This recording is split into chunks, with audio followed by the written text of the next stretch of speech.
अश्विनी ये ना ये ना ये ना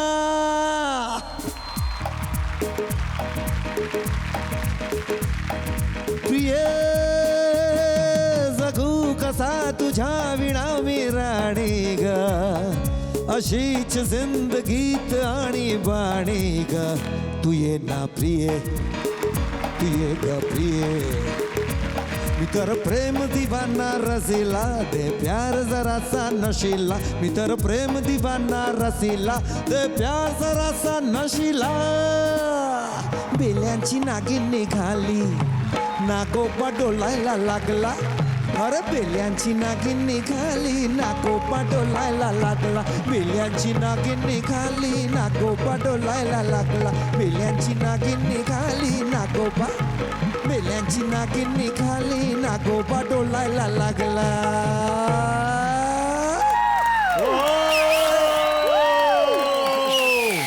क्या बात है जोरदार टाळा झाला पाहिजे शान सरांसाठी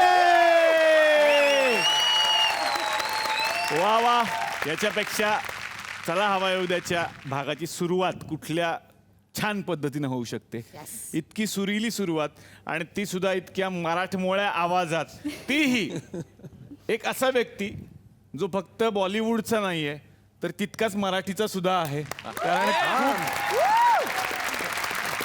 इतक्या मनापासून जे मराठी बोलतात आणि मराठीच गाणी त्यांनी गायली या एपिसोडमध्ये जोरदार टाळ्या शान सरांसाठी झाल्या पाहिजे धन्यवाद थँक्यू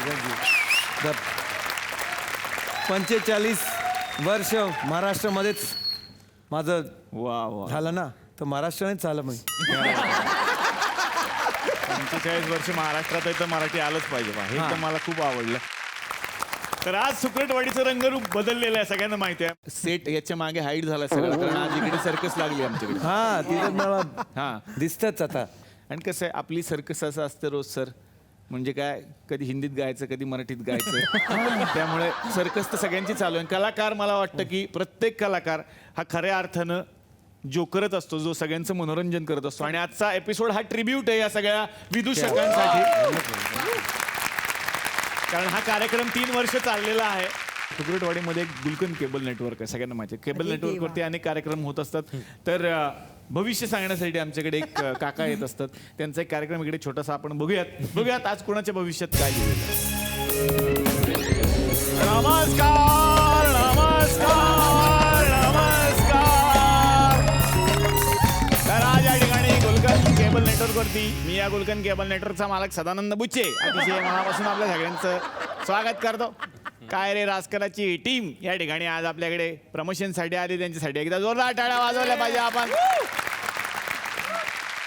आज या सगळ्यांचं भविष्य सांगायला एक माणूस या ठिकाणी येणार आहे ज्या माणसाची आपण आतुरतेनं नेहमी वाट बघत असतो आणि जो सगळ्यांच्या घराघरात पोहोचला असा त्याचा लय गैरसमज. जोरदार टाळ्या चंद्रविलास फाजील यांच्यासाठी या.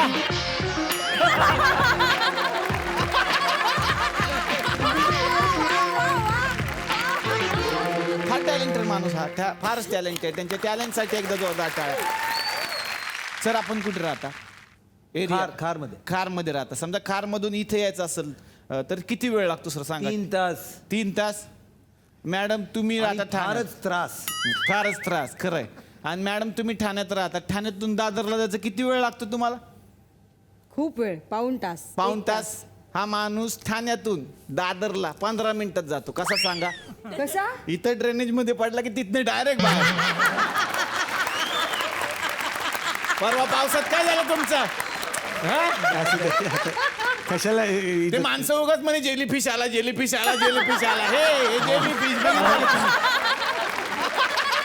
तुम्ही मला परडी कमी द्या पण अशी सगळ्यांसमोर माझी इज्जत नका.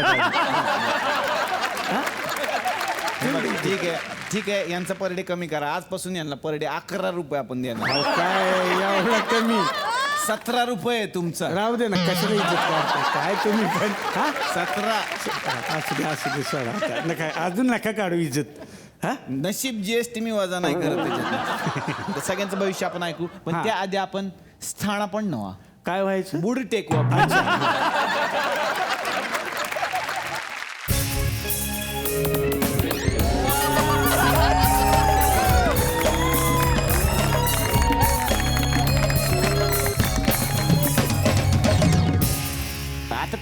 आयुष्य सगळ्यांचं सांगा समोर बसलेल्या व्यक्तींचं.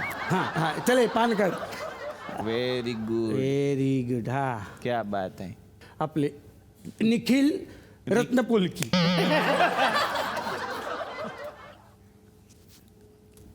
अच्छा परकर पुलकी. काय काय निखिल रत्न पारखी. हा त्यांचं भविष्य सांगतो. हा. त्यांचं भविष्य असं आहे की ते भटजी आहेत. भटजी त्यांच्या भविष्यात भटजी आलेला आहे. भटजी ते स्वतः भटजी आहेत म्हणजे कळलंच नाही आम्हाला. हा म्हणजे भटजी कसा मंत्र म्हणतो पटापटा पटापटा पटापटा पटा. तसे डायलॉग म्हणतात पटापटा पटापटा. म्हणजे गणपतीची आरती सुरू झाली, कधी शंकर देवाची आली आणि कधी घालीन लोटांगण सुरू झालं कळतच नाही आम्हाला.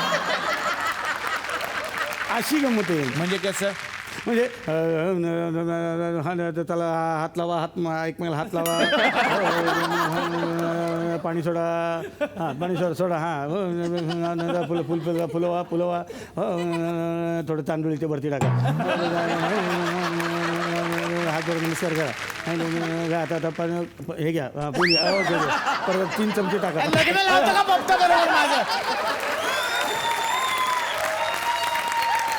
तुमचं एक राव बरं आहे.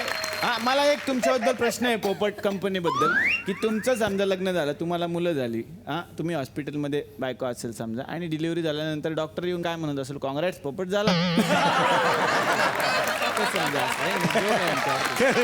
असा एक joke. तर त्यांचे म्हणजे फास्ट डायलॉग बोलतात. फास्ट बोलतात. पुढील कोणाची आहे? हे यांचं आहे भाग्यश्री. भाग्यश्री मोठे समोर बसलेले आहेत. नमस्कार. त्यांना एक वेगळा आजार आहे. हा म्हणजे मी पण ऐकलंय त्याबद्दल. त्यांना फोबिया आहे आणि त्या फोबियाचं काय करायचं हे कळत नाही. फोबियाचं काय करावं त्यांनी? त्याची भाजी करून खावी. कशाची? कोबियाची. कशाची? कोबिया. फोबिया नाही दादा, फोबिया. कोबिया वेगळं, फोबिया म्हणजे भीती, एखाद्या गोष्टीची भीती वाटणे. म्हणजे मी असं ऐकलं की त्यांना सतत त्या कॉन्शियस असतात अशा की आपल्या पायाला धूळ लागली का, सतत पाय पुसत असतात. बरोबर आहे ना. म्हणजे मी सांगत असेल तर की सतत म्हणजे आता इथून उठून गेले, अरे बापरे पाय पुसला, नंतर जेवण करून उठले, अरे बापरे पाय पुसला, खुर्चीवर बसून उठले, अरे बापरे पाय पुसला, असं आहे तिथं. ते जे फोबिया आहे सतत पाय पुसण्याचा, हे खरं आहे का पहिलं सांगा, मग आपण उपचार विचारू. हो म्हणजे मला सवय आहे, मी दररोज रात्री जेव्हा झोपते तेव्हा एक वेळ मी माझा फेस चेक करणार नाही की तो साफ आहे की नाही, धूळ लागली आहे का काही, पण मला माझे पाय स्वच्छ हवे असतात. म्हणजे नेहमी मला माझे पाय स्वच्छ भाऊचं पण असे सेम हवे. आहे. सेम मी पण लक्षच नसतं फेस कडे.